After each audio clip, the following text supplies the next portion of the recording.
También este salmo podríamos decir, es un salmo que tiene algo muy especial porque en él no hay peticiones, no hay reclamos, no hay quejas, sino simplemente es una declaración de confianza en Dios.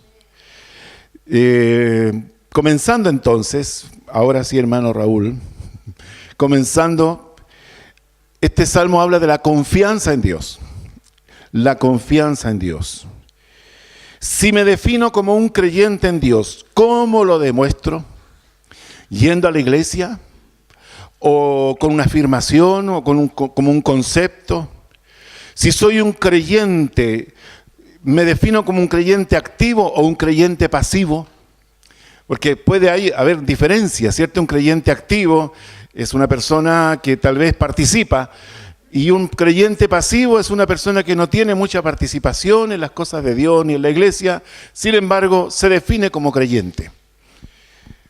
También ser creyente, si estamos hablando de esto, implica no solo convicciones internas, ¿cierto? No solo convicciones profundas, internas, sino también demostraciones en nuestro diario vivir. El creyente verdadero creo que tiene esta particularidad de demostrar su fe, de demostrar su confianza en Dios. Porque o si no sería un asunto de disociación en mi vida espiritual y en mi vida práctica. Entonces yo debo saber conectar mis convicciones con mi fe, y eso se hace con demostraciones prácticas. En las situaciones de crisis, yo le pregunto, ¿Dios está primero o Dios está al último? ¿Cierto? Y a veces lo decimos con mucha seguridad. Sin embargo, en la práctica no siempre es así. Dios no está primero, sino que está al final del recurso. Está al último de la fila. Cuando todo no me funcionó, entonces recurro a Dios. Pero no debería ser así. Y aquí está en nosotros este cambio de paradigma de considerar a Dios primero y no último. Este salmo es una expresión perfecta de la confianza en Dios. Yo creo en Dios, usted también, ¿cierto? Pero confío en Dios.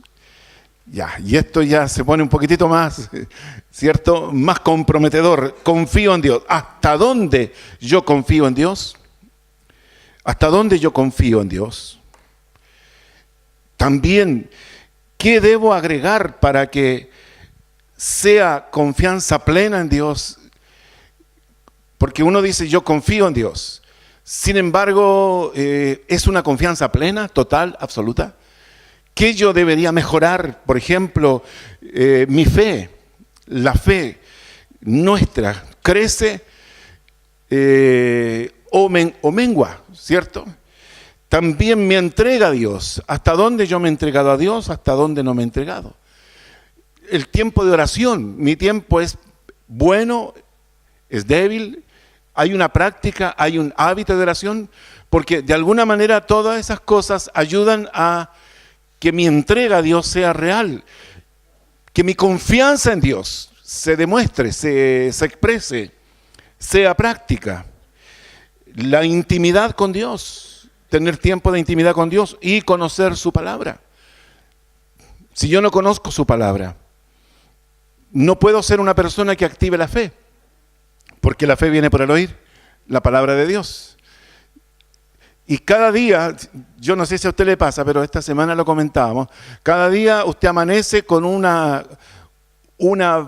carga de fe mínima. Por lo menos a mí me pasa. Una fe mínima. Yo digo, esa fe que con la que amanecí hoy día no es suficiente para enfrentar mi día a día. Yo necesito elevar la carga de mi fe. Y eso se hace con la palabra de Dios. Si yo voy a la palabra y mi tiempo de oración, entonces mi fe va a aumentar. Y eso me permitirá pararme como poderoso gigante frente a toda la adversidad. Pero si yo no voy a la oración y no leo la palabra, entonces mi cuota de fe, esa carga de fe que tengo tan mínima, hermanos, lo más probable es que si aparece alguna situación difícil, mi fe se va a desaparecer. Esto es como las baterías, ¿cierto? Las baterías, hay unas baterías que se prueban con instrumentos y, por ejemplo, cuando usted necesita cambiarle la pila del reloj, entonces el hombre de la pila, el que vende las pilas, el relojero de pilas, ¿cierto? Porque antes existían los relojeros. Bueno, él enciende un instrumento y pone 2 varillitas metálicas para ver si es un problema de la pila o es un problema mecánico. Entonces, él inmediatamente detecta si esa batería tiene o no tiene carga. Hermanos, el Espíritu Santo detecta la carga de fe que yo porto como creyente. Y es mi responsabilidad activar eso, elevar el nivel. Los que conducen autos saben que necesita una carga mínima en la batería de su automóvil para encender el motor. Y si la carga está muy por debajo de eso, el motor no va a partir. No va a partir, por muy lindo que sea su auto, si no tiene batería, no va a partir. Va a tener que ir donde el vecino y decirle, vecino, sí. Pucha, qué triste, humillante. A veces usted tenía que hacer un trámite rápido y se encontró con que la batería de su auto estaba agotada. Hermano, nuestra vida diaria necesita que usted mantenga no solamente la convicción de sentirse un verdadero creyente, sino que también usted tiene que tener una carga mínima de fe, de relación con Dios, del Espíritu Santo de Dios en su vida para enfrentar su día a día. El enemigo le está esperando. Él no descansa. No podemos, encontré una frase que les compartí hace tiempo, decía, no podemos ser cristianos part-time si tenemos un enemigo full-time. ¿Se entiende, hermana Javiera? No podemos ser cristianos a medio tiempo si tenemos un enemigo que está preocupado de nosotros todo el tiempo. ¿Se entiende? Sí. Gloria a Dios. Entonces, hermanos, Dios es un Dios todopoderoso. No es solo poderoso, sino que todopoderoso. Dios es todopoderoso porque todo lo puede. Para Él no hay nada imposible. También tiene que usted reconocer que Dios es Padre. Dios es Padre. Hermanos, y esto es parte de la naturaleza de Dios, su paternidad. Así como los que son padres siempre. No importa si el hijo está recién nacido, no importa si el hijo es un adolescente rebelde, no importa si el hijo es un joven que quiere arrancarse, irse, no importa si su hijo ya es un hombre casado, hecho y derecho, no importa si el hijo ya es un hombre mayor, es padre siempre. Dios así también es padre siempre. Dios nunca deja esta parte de su carácter, de su paternidad. El Señor Jesucristo nos enseñó la oración que todos nosotros conocemos, Padre nuestro, esa paternidad de Dios nosotros la reconocemos y debemos siempre tenerla en nuestra mente. Por lo tanto, el anhelo de Dios es que no solo creamos en Él, sino que también confiemos en Él. Amén, ¿cierto? Si Él es todopoderoso, Dios no necesita solamente que yo crea en Él. No, si yo sé que tú crees en mí, pero otra cosa es, ¿tú confías en mí? Ahí cambia. Es diferente creer en Dios, confiar en Dios. Y eso es lo que este salmo nos quiere enseñar. Que no solamente creamos en Él, sino que también confiemos en Él, porque es el anhelo de Dios. Es el anhelo que Él tiene, que confiemos en Él. Hermanos, Dios tiene una paternidad absolutamente incorporada. Él no tiene que ir a una escuela de padres para aprender a ser padre. Él lo es y es Padre perfecto. Sed vosotros perfectos así como vuestro Padre es perfecto, ¿cierto? Entonces, creo que cuando conocemos una persona, y esto es una reflexión que yo hacía sobre este tema, cuando yo conozco a una persona, voy a medida que la voy conociendo, voy aprendiendo a confiar en ella. ¿Es así o no es así? Mientras más conozco a la persona, más confío en ella. Y este es un proceso de conocimiento de la persona y eso me va enseñando a confiar más. Si no la conozco, si la conozco superficialmente, no puedo confiar en ella. Oye, ¿tú conoces a esta persona? Sí, pero de vista nomás. Ah, entonces no puedo confiar. Pero si conocemos una persona que ha demostrado su amor, que ha demostrado su fidelidad, que ha demostrado su intención con nosotros, su propósito con nosotros, entonces, hermanos, nosotros tenemos que seguir avanzando en ese conocimiento de Él para que aprendamos a confiar más en Él. Y este es un proceso en el que a veces podemos avanzar, pero también podemos estancarnos. Y también podemos retroceder. Tengamos cuidado. Hay cristianos que a veces crecen en religiosidad, pero no crecen en conocimiento de Él. Y son fieles en la iglesia, pero no sé qué tan fieles son a Dios. Son fieles en la iglesia, pero no sé qué tanto han crecido en el conocimiento de Dios, en el conocimiento de su palabra. Y ahí está la diferencia. Entonces, hermanos, este salmo nos enseña de cómo ir mejorando nuestros niveles de confianza en este Dios que nos ama tanto. Hemos aprendido que por lo general, cada día yo amanezco con una carga de fe, un nivel de fe, y eso yo debo mejorarlo, aumentarlo, porque Dios espera que yo confíe en Él. Y esa confianza tiene que ver con fe, confiar. Y eso es importante. La definición de confianza dice que es seguridad. Confianza es seguridad.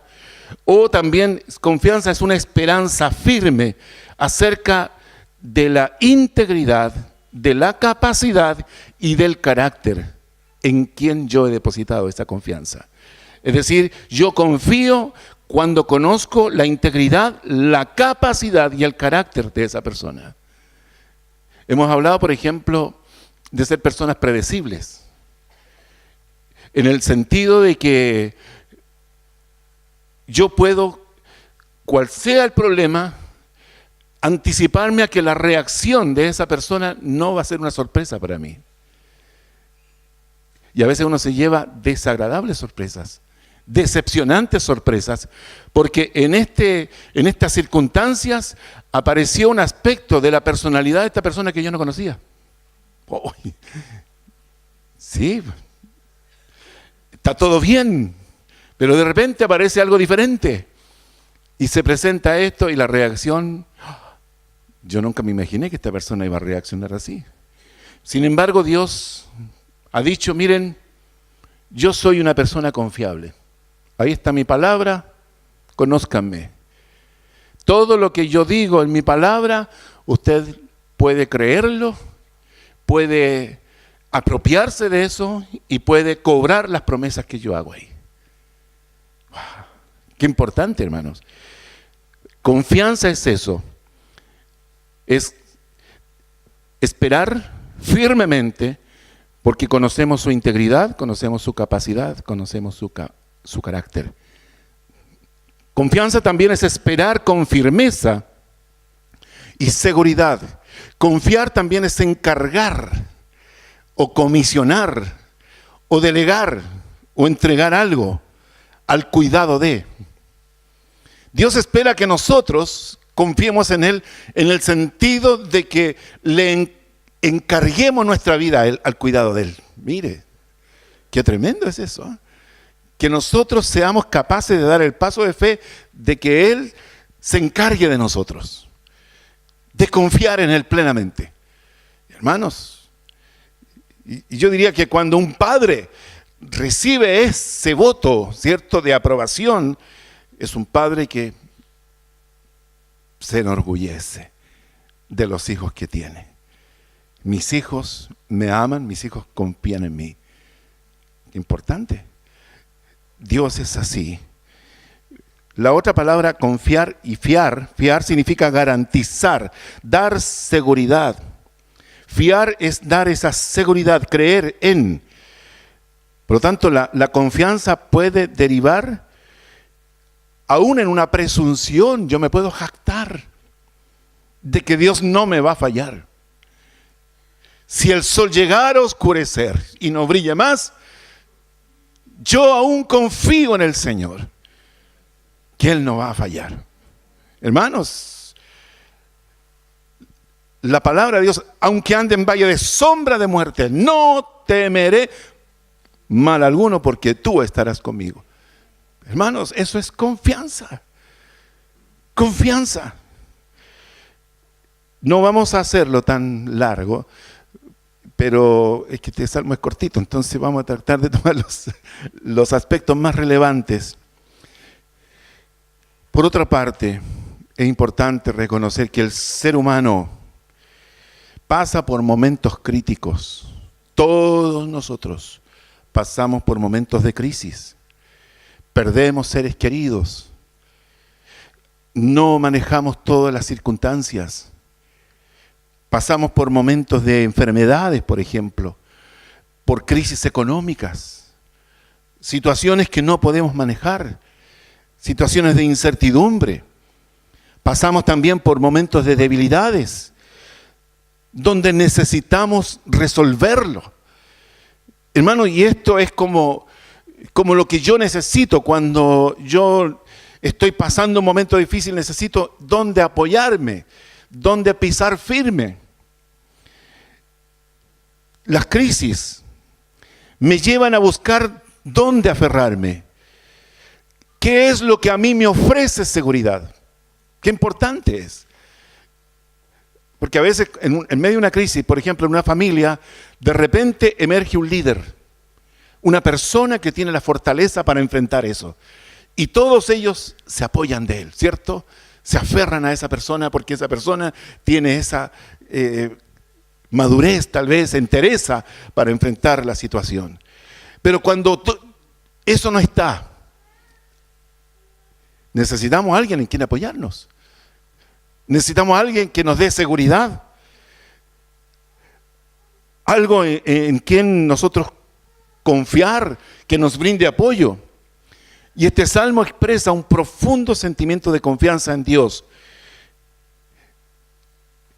Como les decía, en este salmo no hay ni una queja, no hay ni una petición, no hay murmuración, no hay condiciones, tampoco hay peticiones.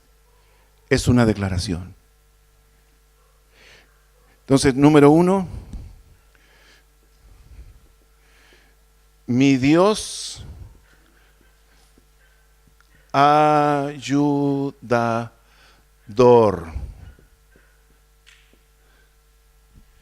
Mi Dios ayudador. Alzaré mis ojos a los montes. ¿Qué está diciendo aquí el salmista? Quitar la mirada de los problemas y ponerle en las alturas. A menudo nosotros, los problemas comienzan a ocupar tanto nuestra mente. El problema desgasta mentalmente que ponemos toda nuestra energía en el problema. Y empezamos a sufrir de un asunto de ensimismarnos. Como que todo tiene que girar en torno a mí porque yo estoy pasando el problema.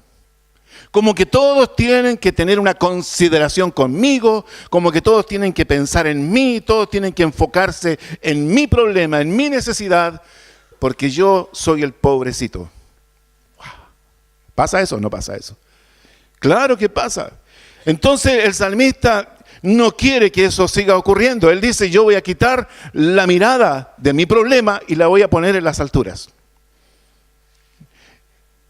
Voy a elevar mi mirada, no hacia abajo. Los problemas absorben nuestra energía. Dígame si no es así. absorben toda nuestra energía porque toma nuestra mente y buscamos por aquí y por acá soluciones, intento, plan A, plan B, plan C, todos los planes, ¿cierto? Y así tantas cosas. El problema también desalienta porque quita la energía. El problema nos roba la fe porque vemos que nada ocurre en medio del problema. Pareciera que Dios se fue, pareciera que Dios no está, pareciera ser que Dios escucha a otros, pero a mí no, etcétera. Los problemas nos hacen también cuestionarnos qué cosa hice mal, ¿cierto? ¿En qué me equivoqué? Y trae remordimiento, etcétera, hermanos. Todo porque usted tiene el problema. Entonces el salmista dijo, yo no voy a dialogar con esa cuestión. Yo no voy a permitir que esto me mate o me enferme. Yo voy a alzar mi mirada hacia los montes, hacia las alturas. Eso es importante. También quitar la mirada de lo que hay como recursos o como opciones.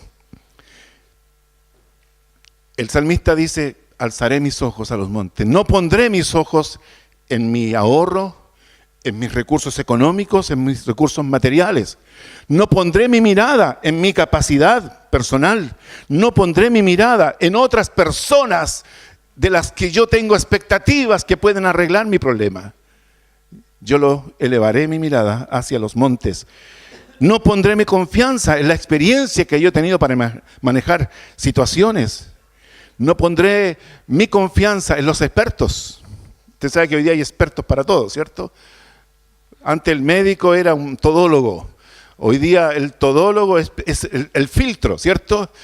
Que le deriva a usted al especialista. Y el especialista le deriva a otro hiperespecialista. Y no es solo el laboratorio, sino que tiene que ser el laboratorio que el especialista le indica. Porque ese sí le va a dar, ¿cierto?, el examen exacto, certero y preciso. Hermanos, confiar en esas cosas. El salmista dice, yo no voy a caer en ese juego. Voy a confiar, voy a alzar mi mirada en los montes.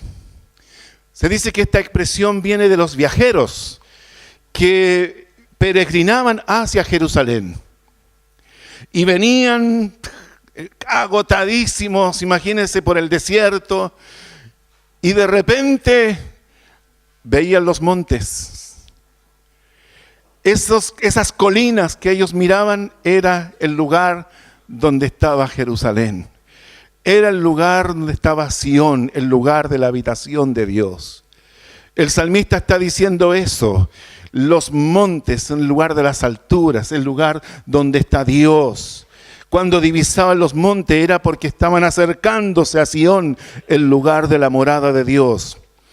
Por tanto, sus expectativas no era la seguridad que le ofrecía el monte en sí, sino porque allí estaba, ¿cierto?, el lugar de la morada de Dios.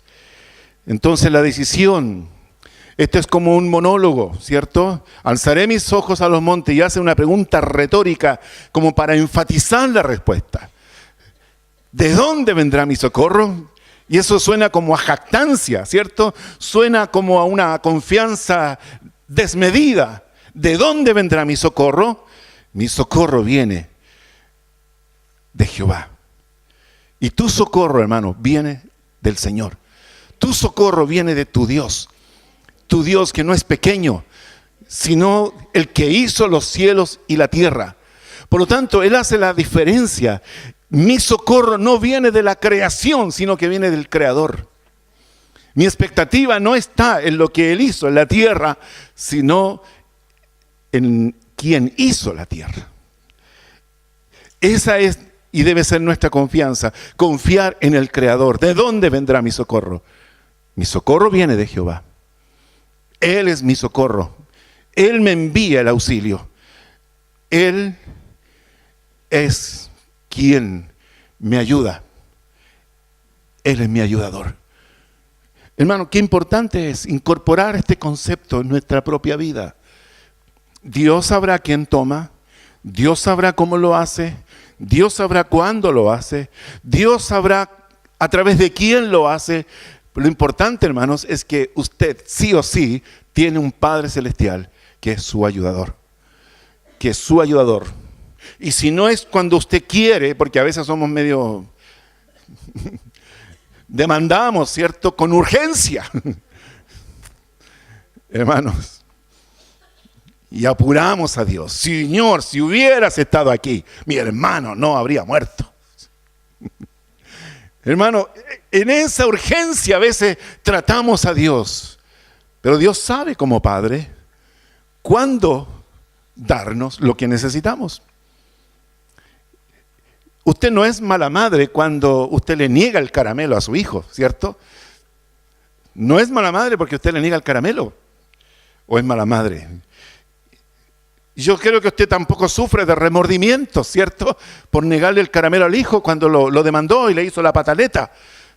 No es así. Dios sabe cuándo te da. Dios sabe cuándo intervenir en tu problema. Dios sabe cuándo hacerlo y cómo hacerlo. Y yo estoy seguro, hermanos, que cada adversidad es como desarrollar musculatura espiritual. Es como desarrollar madurez como cristianos. Pero Dios espera que nosotros aprendamos a confiar en Él porque Él es mi Dios ayudador. Segundo, mi Dios guardador.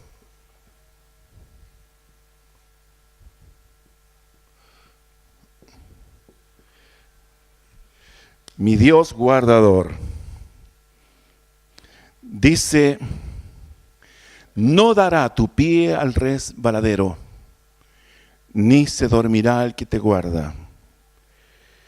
En nuestro caminar, en nuestra peregrinación terrenal, es posible que de repente tengamos que pasar por valles, por caminos resbaladizos. Esta mañana estaban dando un documental en la televisión acerca de un hombre que estaba aprendiendo a montar caballos allá cerca del Himalaya. Y eran caballos entrenados para subir y bajar cumbres. Y él tenía mucho miedo porque no estaba acostumbrado a descender esas pendientes.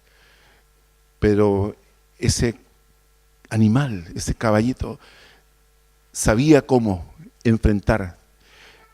Todos nosotros, de alguna manera, estamos expuestos de repente a resbalar, a tastabillar, ¿cierto? A casi caernos. Pero si hemos confiado plenamente en el Señor, dice que no dará tu pie al resbaladero. Yo no sé si usted ha escuchado esto, pero las personas que están privadas de libertad dicen que la cárcel es la casa del jabonero. Cualquiera puede caer. No estamos libres. Ni estamos para condenar ni juzgar a las personas que están ahí. Pero sin embargo, la palabra de Dios dice que no dará tu pie al resbaladero. O sea, Él te sostendrá. Cuando te estés pasando por estos lugares resbaladizos, no dará tu pie al resbaladero, dice, ni se dormirá el que te guarda. Spurgeon cuenta una historia de una mujer que fue a reclamarle al rey y le dijo, rey, entraron a robar a mi casa y yo quiero que usted me devuelva lo que ellos me robaron. Y el rey le pregunta, ¿y por qué te robaron? Bueno, es que yo me quedé dormido. ¿Y por qué te quedaste dormida? Y la mujer le dijo, me quedé dormida porque yo pensé que usted estaba despierto para cuidarme. Y esa respuesta el rey le dijo, devuélvale a la mujer todo lo que ella perdió. Esa respuesta, hermano, habla acerca de la seguridad que nosotros tenemos. Yo recuerdo, no sé, las primeras veces que yo volaba, o sea, que viajaba en avión, de repente me venía el sueño y yo decía, ¿y si me duermo? ¿Qué va a pasar conmigo? ¿Dónde voy a despertar si esto se cae? Pero también venía la palabra, porque a sus ángeles mandará cerca de ti para que tu pie no tropiece. Y aprendí a dormir en el avión. De repente se mueve, qué sé yo, pero hermanos, eso es un acto de confianza. Que Dios es el que sabe cuándo usted se va y cómo se va, ¿cierto? Y si usted tiene mucho que hacer, Dios no se lo va a llevar hasta que no termine la tarea. Y eso es importante. Yo tengo que tener la convicción de que mi vida no puede interrumpirse de un momento para otro, porque yo tengo que hacer cosas que Dios dijo que yo hiciera. Entonces, hermanos, esto nos lleva a entender de que Dios no es un Dios que se adormece, no es un Dios que se duerme, sino que es un Dios que está siempre guardándole. Siempre está guardándole. ¿Cuántas veces hemos estado a punto de caer? Mire, la palabra de Dios dice, ni se dormirá el que te guarda. En Primera de Reyes 18:27, ahí nosotros encontramos un profeta de Dios que está haciendo burla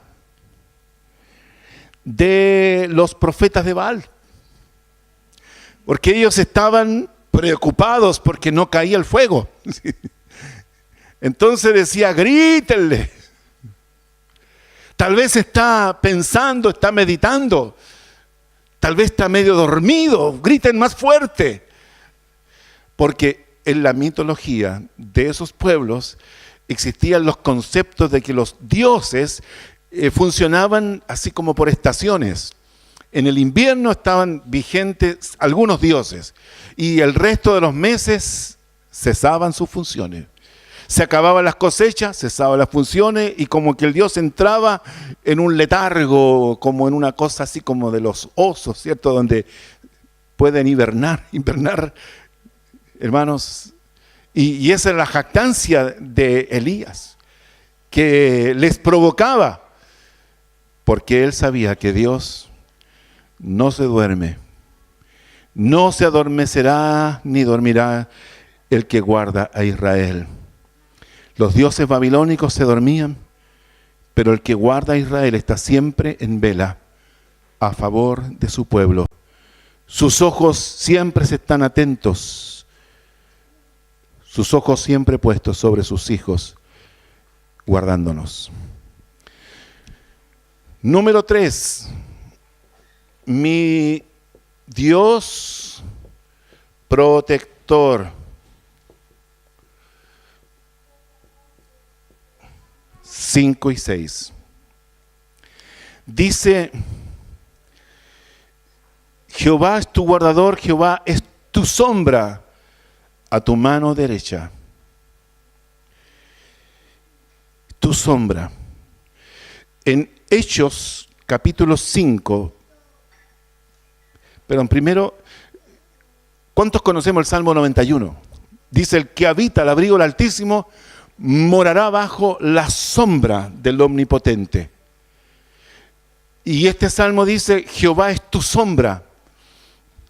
Dice en el libro de los Hechos, capítulo 5, versículo 15, que Pedro, cuando pasaba por las veredas, las personas ponían los enfermos para que al menos la sombra de Pedro cayese sobre ellos, para que sean sanados. Pero Pedro sabe que no es su sombra, sino que él está habitando al abrigo del Altísimo, morando bajo la sombra del Omnipotente. Hermanos, y eso es lo relevante de esto. Su sombra nos cubre. Su sombra nos ofrece ese descanso, ese refrigerio. Su sombra es lo que te ofrece protección. Él es tu sombra a tu mano derecha. Y aquí en esta expresión a tu mano derecha, no solamente es mi sombra, sino que también hay un aspecto relevante que yo quisiera que usted lo incorpore también. Dice Salmo 109, 31, y hay más versículos, pero yo seleccioné este. Dice, porque Él se pondrá a la diestra del pobre para librar su alma de los que le juzgan. Entonces, cuando dice que es tu sombra a tu mano derecha, significa que Él también es tu abogado, que se pone a tu derecha para defenderte. Licenciado. Al lugar. Qué importante es eso. El Señor toma la ubicación de su sombra justo al lado derecho donde se ubica el abogado para defender al acusado. ¿Qué le parece? O sea, Él no solamente le cubre para protegerle, sino que también está a su lado derecho para decirle, yo te defiendo. Cualquiera que te quiera acusar, yo te defiendo. Él es tu defensor. Él es tu sombra a tu mano derecha. La posición del defensor.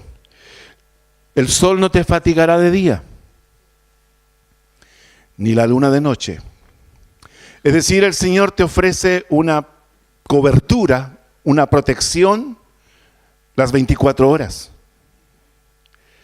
Durante el rigor del trabajo, del sol abrasador, donde tal vez te faltan las fuerzas, el Señor aumentará tus fuerzas. Él no te dejará fatigado. ¿Alguno de ustedes ha experimentado alguna vez fatiga? Sí. Yo siempre recuerdo, hermano, cuando hice la primera comunión. Mire lo que le voy a contar, pero parece que lo conté una vez. Cuando hice la primera comunión en un colegio católico, me preparé con todo el catecismo, bien. Solamente que el día de la comunión, el día donde uno lo visten con un terno muy bonito y un brazalete blanco con dorado, ¿cierto?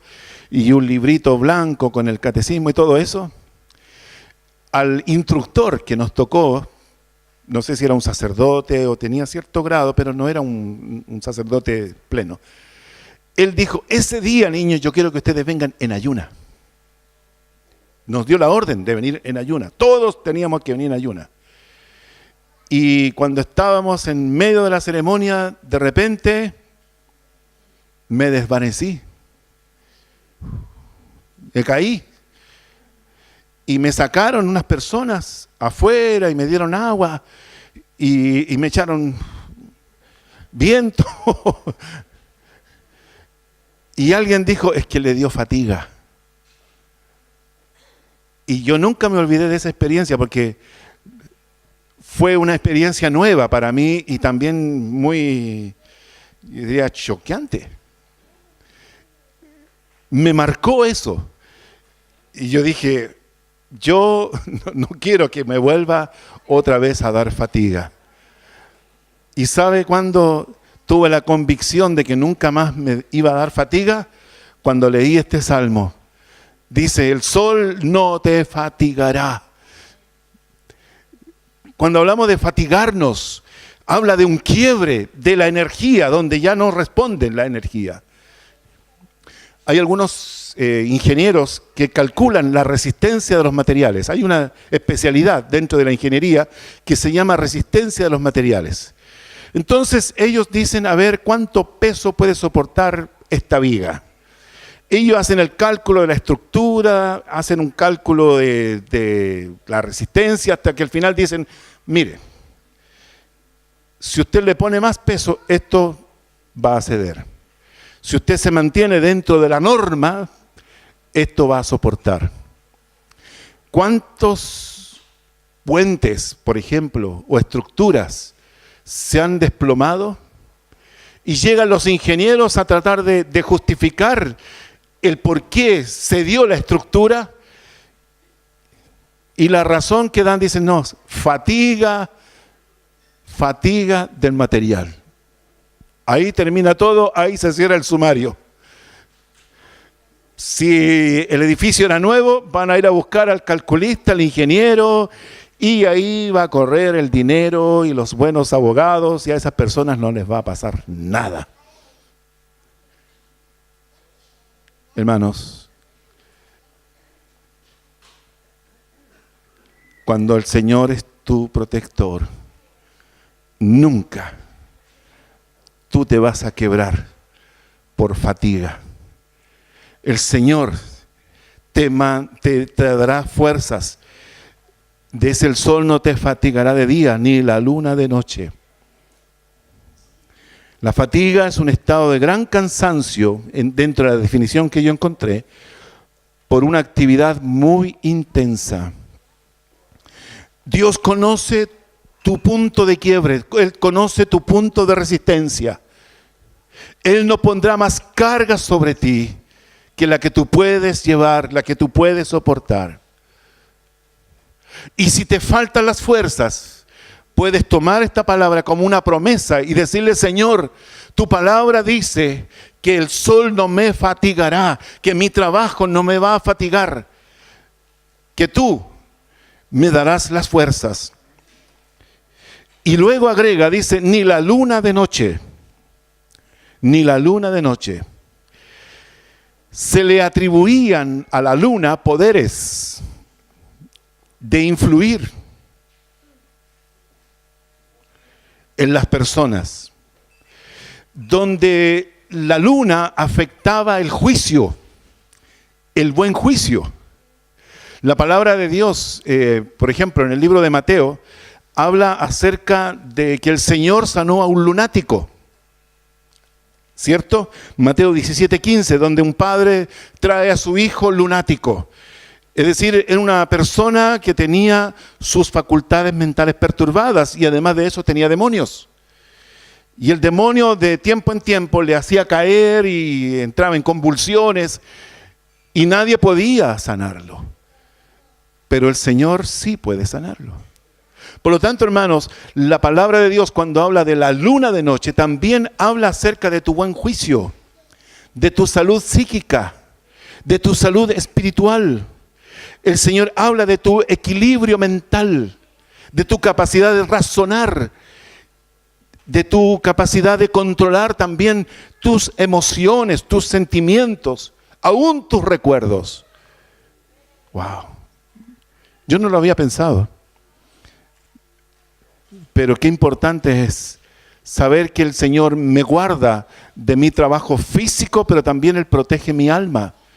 Y lo dice más adelante, Él guardará tu alma. Jehová te guardará de todo mal, Él guardará tu alma. Y aquí vamos al cuarto punto, mi Dios preservador.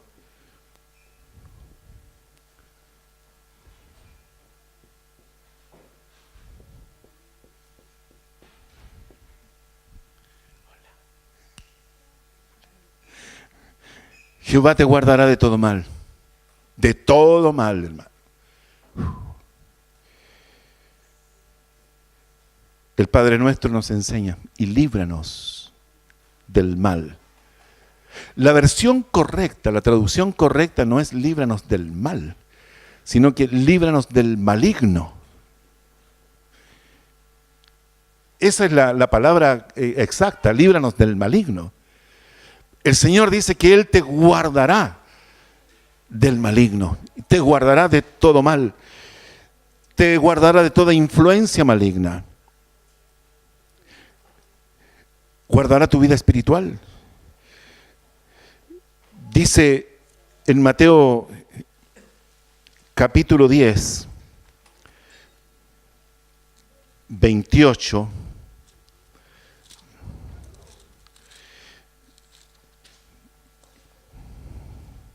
no temas a los que matan el cuerpo, mas el alma no pueden matar. Temed más bien a aquel que puede destruir el alma y el cuerpo en el infierno. Pero esta promesa es para ti, no temas, Él te guardará de todo mal.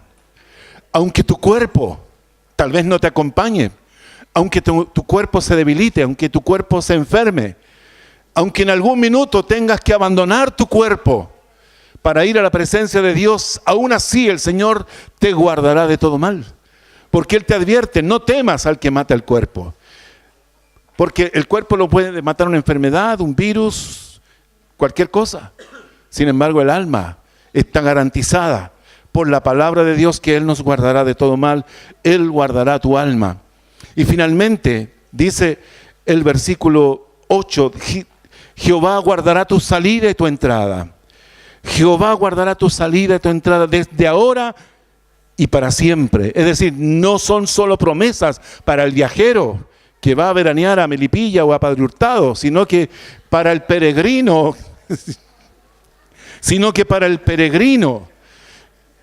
que deambula, ¿cierto?, en esta vida. Dice la Biblia que nosotros somos peregrinos aquí en esta tierra. Por lo tanto, el Señor nos guarda en nuestra entrada y en nuestra salida. Cómo yo entré en esta vida y cómo voy a salir, Él me guardará. Qué glorioso, hermanos, que el Señor nos guarde en nuestra salida cuando partamos del escenario de esta tierra. Salir con esa garantía. Por lo tanto, esto tiene que ver con una promesa de Dios que abarca toda nuestra vida, toda la vida de nosotros como personas, toda salida y toda entrada, todo ir y todo venir, el Señor nos guarda. Por lo tanto, esa es una promesa que nosotros debemos considerar. Dice, desde ahora y para siempre. Por lo tanto, hermano, este es tu momento de confiar en Dios. ¿Hemos aprendido algo? Confiar en Dios. Confía en Dios. Usted sabe que el país más rico del mundo es Estados Unidos. Y yo no sé, hermanos, si porque su constitución se basó en la palabra de Dios o porque ellos inteligentemente amarraron su economía con Dios. Cada dólar, de $1, de $5, 10, cada billete tiene una frase: In God we trust. ¿Está bien dicho? En Dios confiamos. Cada moneda, cada billete americano dice: en Dios confiamos. ¿Qué nos enseña eso como reflexión final? Que mi economía, acá está, mi billetera, ahí está el dólar, ¿ves? Atrás dice, arriba, como destacado,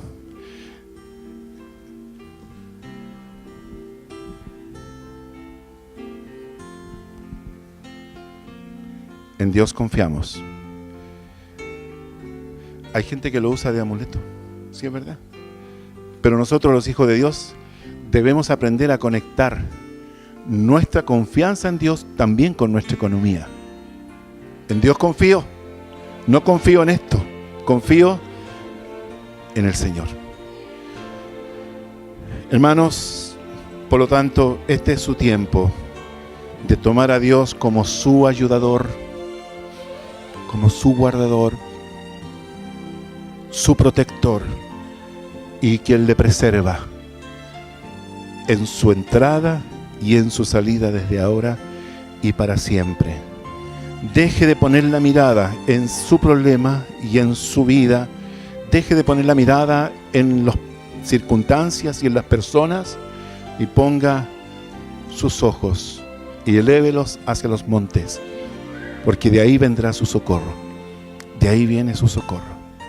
Oramos. Señor, queremos darte gracias por estos momentos de reflexión de tu palabra, donde nos hablas tan claro, Señor, y el anhelo de tu corazón paternal es que tus hijos confíen en ti. Señor, cada uno está cruzando distintos valles, situaciones, adversidades. Sin embargo, tu palabra es fiel y se cumple. Tú eres nuestra sombra a nuestra mano derecha. Tú nos cubres, nos proteges y nos defiendes. Señor, tú no nos dejas al punto de quebrarnos por la fatiga, ni tampoco, Señor, nuestra mente y nuestra alma se perturba, porque tú eres nuestra salud en toda nuestra vida. Bendice tus hijos, Señor. Bendice tu pueblo. Bendice mis hermanos, mis hermanas que han venido con una expectativa de una palabra. Y, Señor, yo te ruego que tú hayas hablado a cada corazón. Te ruego, Señor, que esta palabra quede incorporada en el corazón de cada uno de los que ha podido llegar en esta mañana. Bendícele, Señor. Padre, gracias te damos por esta realidad tan gloriosa que hemos descubierto en esta mañana. En el nombre de Jesús, gracias, Señor. Amén.